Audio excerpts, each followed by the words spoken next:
Est-ce qu'on est en train de vivre une fin de règne d'Elon Musk? Et si c'est le cas, est-ce qu'elle pourrait tout changer? Si ces derniers temps, plusieurs signaux laissent présager une fin de règne d'Elon Musk, est-ce qu'un entrepreneur star de son envergure peut vraiment perdre son statut, son pouvoir ou sa fortune? Est-ce qu'il pourrait vraiment tomber dans l'oubli?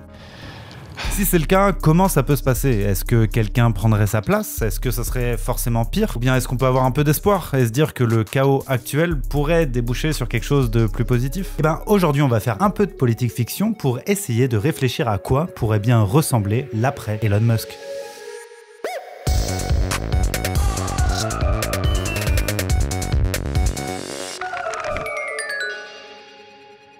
Cette vidéo fait suite à la précédente sur le culte d'Elon Musk chez nos youtubeurs. Je vous remets un lien ici et en fin de vidéo, de toute façon, peu importe dans quel ordre vous regardez ça. On va repartir sur la notion de mythe de l'entrepreneur développé par Anthony Galuzzo pour se demander si ce mythe peut prendre fin. Alors lui, il analysait l'exemple de Steve Jobs qui a fini par mourir, mais dans le cas d'Elon Musk qui devrait encore vivre un certain nombre d'années, comment ça pourrait se passer? Peut-on vraiment considérer qu'on soit en train d'assister à la chute d'Elon Musk?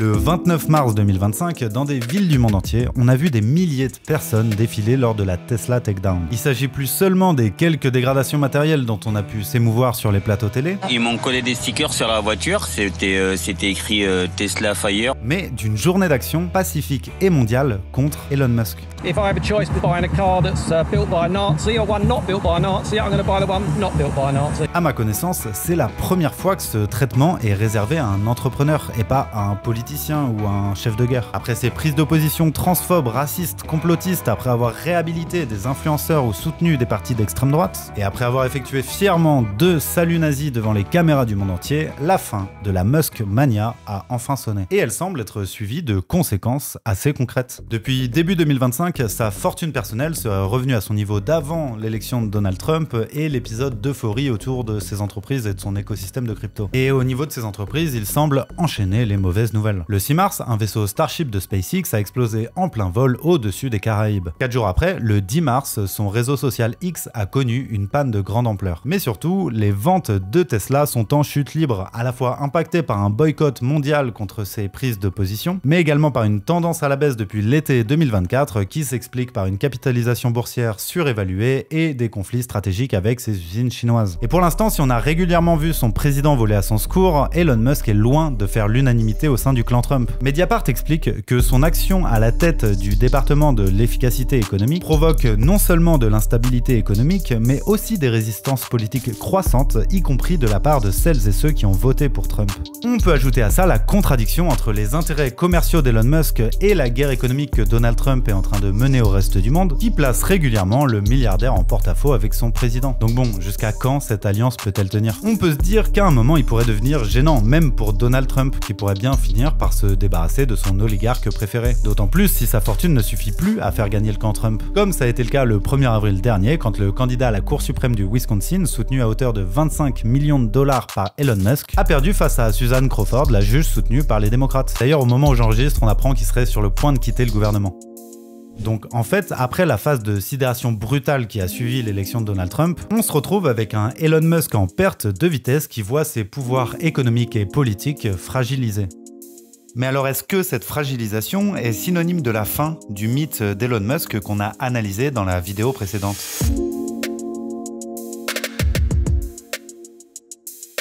Pour imaginer ce qui pourrait arriver à Elon Musk, on va s'arrêter sur 2 exemples historiques d'entrepreneurs déchus qu'Anthony Galuzzo présente dans son bouquin pour voir les leçons qu'on pourrait en tirer. Et pour le premier de ces 2 exemples, il faut revenir en 2015. On est 4 ans après la mort de Steve Jobs et tout le monde voulait savoir qui serait le prochain gourou de l'entrepreneuriat. Et à ce moment-là, avant qu'Elon Musk ne devienne une figure de premier plan, c'est une autre entrepreneuse qui a la cote, une certaine Elizabeth Holmes.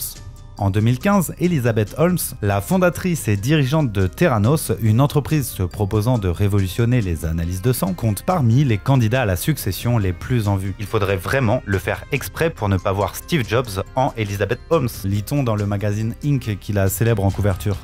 elle promet de révolutionner l'industrie médicale, déclarant vouloir en finir avec les seringues, cet instrument d'un autre temps, et permettre aux gens de réaliser leurs propres tests sanguins. Avec son uniforme col roulé veste pantalon, son régime végétarien strict, ses exigences élevées auprès de ses collaborateurs et son refus de prendre des vacances, elle adopte en effet une attitude très proche de celle de Steve Jobs. Sauf que une enquête va venir jeter le doute sur l'efficacité de ces tests sanguins. Les autorités de santé vont progressivement découvrir que plusieurs dizaines de milliers d'entre eux étaient truqués. L'entreprise Theranos s'est dissoute et Elizabeth Holmes est condamnée. Après avoir incarné un renouvellement parfait du mythe de l'entrepreneur entre 2013 et 2015, ce storytelling s'est finalement retrouvé anéanti par de fausses promesses et une arnaque aux consommateurs. Alors en vrai, si elle avait eu la stature d'un Steve Jobs, je pense qu'elle aurait eu moyen de passer entre les gouttes. Parce que 4-5 ans plus tôt, en 2011, juste avant sa mort, Steve Jobs avait fait face à un énorme scandale sans que ça vienne vraiment écorner son image. On avait découvert que les gens qui fabriquaient les iPhones dans les usines de Foxconn, un des sous-traitants d'Apple, travaillaient dans des conditions ignobles. Et ça a fini par faire scandale quand 14 personnes se sont suicidées plus ou moins en même temps. On parlait même de camp de travail et d'esclavage moderne. Et pendant ce temps-là, Steve Jobs est en train de se défendre maladroitement à la télé. Foxconn is not a sweatshop.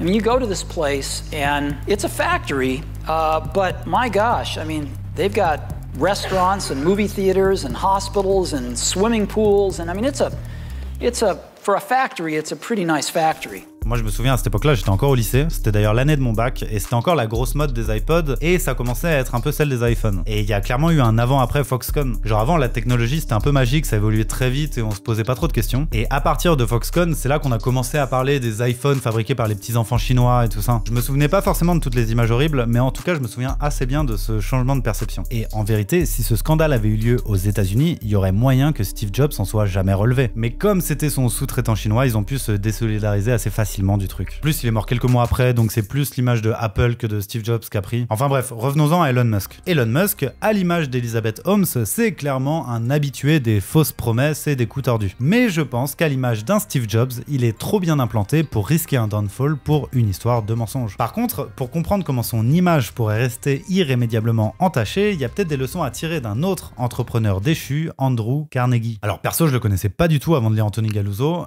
Il se trouve qu'Andrew Carnegie, c'est un magnat de l'industrie de l'acier aux États-Unis au 19e siècle. Et ce qui est intéressant, c'est qu'il avait une super bonne réputation. Genre les médias l'aimaient bien, il se présentait comme un progressiste, proche de ses ouvriers, il était moderne, philanthrope et il se permettait même de chanter les louanges du socialisme dans les médias. Sauf que, en coulisses, c'était une autre histoire. C'était un redoutable briseur de grève qui préférait fermer une usine plutôt que de céder du terrain aux syndicats. Et ça, la presse s'en est jamais trop souciée jusqu'au jour où c'est allé trop loin. En 1892, il envoie sa milice privée de Pinkerton mater une révolte ouvrière dans l'usine de Homestead. L'histoire va se finir en bain de sang et les médias vont s'en donner à cœur joie de descendre la réputation de ce patron prétendument ami de ses ouvriers. Si vous voulez approfondir cette histoire, je vous conseille vivement la vidéo de Blast à ce sujet qui d'ailleurs a été coécrite par Anthony Galuzzo. Ce qu'il faut retenir, c'est que Andrew Carnegie a troqué sa réputation contre une petite victoire ponctuelle. Il a perdu son statut d'entrepreneur et son rôle de grand patron cruel et privilégié a repris le dessus. Et là, le parallèle avec Elon Musk fonctionne un peu mieux. Personnellement, je vois mal comment ces saluts nazis, la destruction de l'État fédéral et de la démocratie américaine pourraient être oubliés, et encore moins pardonnés. Le Elon Musk qu'on nous a présenté comme un entrepreneur visionnaire s'est irrémédiablement transformé en oligarque officiel de Donald Trump. Un milliardaire en soutien à un autocrate comme on en trouve en Chine ou en Russie. En fait, il faut comprendre que Elon Musk, c'est l'incarnation aujourd'hui suprême, mais passagère du mythe de l'entrepreneur. Il y en a eu avant des célébrités entrepreneuriales, il y en aura après. Et imaginons qu'il tombe véritablement en disgrâce pour je ne sais quelle raison et qu'on cesse de le célébrer, c'est-à-dire tout l'appareillage médiatique, ils trouveront quelqu'un d'autre, une autre incarnation. Et il y a beaucoup de candidats. Il y en a énormément des candidats à la célébrité entrepreneuriale qui éclosent chaque année. Alors ça, c'est une question qui peut nous intéresser. Si effectivement Elon Musk finissait par être déchu, qui seraient les candidats à sa succession? Bah tu vas voir que prendre cette question au sérieux, ça va nous faire nous poser plein de questions intéressantes. Là, je vais vraiment faire de la prospection, donc on est sur des techs qui peuvent évoluer très vite. Mais bon, je vais quand même me mouiller, j'ai fait mes recherches et je vais vous proposer 4 candidatures sérieuses pour le poste. Si on devait imaginer qui serait le gourou entrepreneurial qui prendrait la place d'Elon Musk dans les prochaines années, on pourrait par exemple penser à Sam Altman. Depuis l'arrivée de ChatGPT, tout le monde commence à avoir entendu parler du patron d'OpenAI. Ses prédictions pour le futur et sa vie privée commencent évidemment à fasciner les journalistes. Si on se projette un peu plus loin, on peut penser aux 2 plus jeunes milliardaires du monde, les 2 frères de Stripes dont on utilise quasiment tous les jours le système de paiement sans trop s'en rendre compte.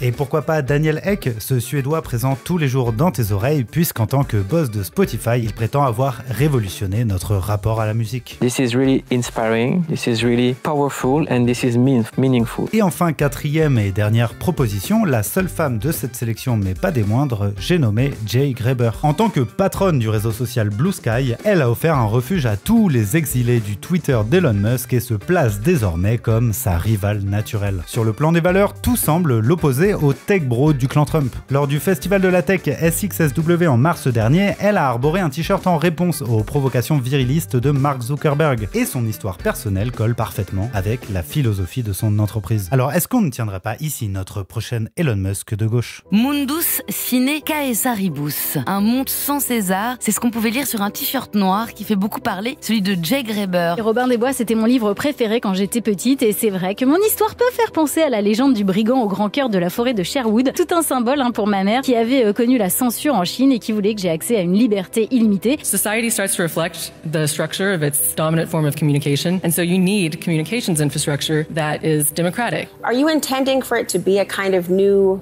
resistance platform? Plus qu'un réseau social, elle nous fait la promesse d'un idéal de justice. Si t'as vu la vidéo précédente, tu dois déjà être en train de reconnaître les prémices d'une entrepreneuse qu'on est en train d'ériger en mythe. En attendant les t-shirts, un monde sans César s'arrache déjà en ligne. Bon, en vérité, je sais pas du tout si le ou la prochaine Elon Musk se trouve parmi ces 4 personnes. Et en vrai, je m'en fous un peu. Le but de ce petit jeu, c'était surtout de te montrer ce qui nous attend dans les années à venir. Si la sphère médiatique se retrouve orpheline de son principal gourou entrepreneurial, alors elle va se mettre à chercher quelqu'un pour le remplacer. C'est ce qui s'est passé après la mort de Steve Jobs, et c'est ce qui risque de se passer si on assiste au downfall d'Elon Musk. Attends-toi à voir fleurir de plus en plus de reportages, voire même des biographies ou des vidéos des youtubeurs préférés qui te raconteront le parcours hors du commun de gens qui sont en train de révolutionner ton quotidien. Et tout ça jusqu'à ce qu'il y en ait un ou une qui finisse par véritablement s'imposer. Alors effectivement, la personne qui détrônera Elon Musk, c'est celle qui parviendra le mieux à fusionner son personal branding avec les enjeux industriels de ses entreprises. Mais la question la plus intéressante, c'est pas vraiment celle-là. C'est pas de savoir qui ça va être, mais qu'est-ce que ça peut changer pour nous. Et en fait, à quoi ça va ressembler? Est-ce que l'après Elon Musk a des chances d'être un peu mieux, ou est-ce que ça risque d'être encore pire? Bon alors déjà, je rappelle qu'on est en train de s'amuser à faire de la politique fiction, mais que Elon Musk, il est loin d'être hors jeu. Même affaibli, il reste plus dangereux que jamais, et il y a fort à parier que quoi qu'il se passe, il continue sa politique de terre brûlée libertarienne, laissant derrière lui un état fédéral et une démocratie américaine en ruine. Mais je trouve que c'est quand même intéressant de se poser la question de l'après, parce que ça nous force à réfléchir à ce qu'on souhaite, et donc à la manière dont il faut agir aujourd'hui. Et donc on peut imaginer 2 scénarios. Le premier scénario, c'est ça sera pire que Musk. Et en vrai, c'est peut-être un des scénarios les plus probables, puisque quelle que soit la personne, elle arrivera après une vague de technofascisme qui aura affaibli la démocratie et ses contre-pouvoirs. En plus, parmi les milliardaires qui ont des chances de se retrouver les mains libres au milieu de ce tas de ruines, il y en a qui ont des idéologies tout aussi dangereuses que celles d'Elon Musk. Par exemple, derrière tout un écosystème de start-up florissantes se cache tout un secteur économique basé sur l'eugénisme. En gros, l'eugénisme, c'est tous les procédés qui vont permettre par la natalité de sélectionner des humains plus sains dans le but d'arriver à une humanité